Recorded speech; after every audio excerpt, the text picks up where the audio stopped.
Hiring out-of-state employees. Does your company know its legal obligations? Do this to protect your company.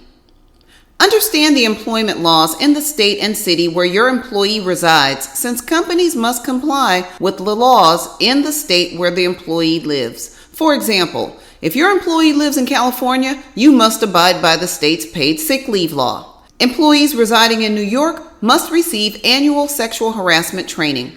Michigan residing employees have the right to review their employment personnel file at any time during or after employment. Will a separate employee handbook be necessary to cover all the specific laws where your employee resides? Are there any payroll or other taxes in the state where your out-of-state employee resides? If so, is your payroll able to comply with those laws?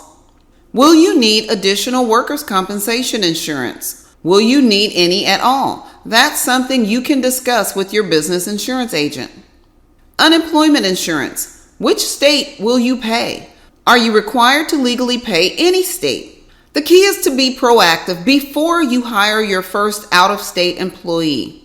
Does your company employ out-of-state employees? Let me know in the comment section below. Thanks for watching. If you want to know more about business operations, business management, human resources, and other topics related to running a business, click on one of those play links. Click on the playlist. One eternity later. Click on one of these playlists. Thanks for watching. And don't forget to subscribe.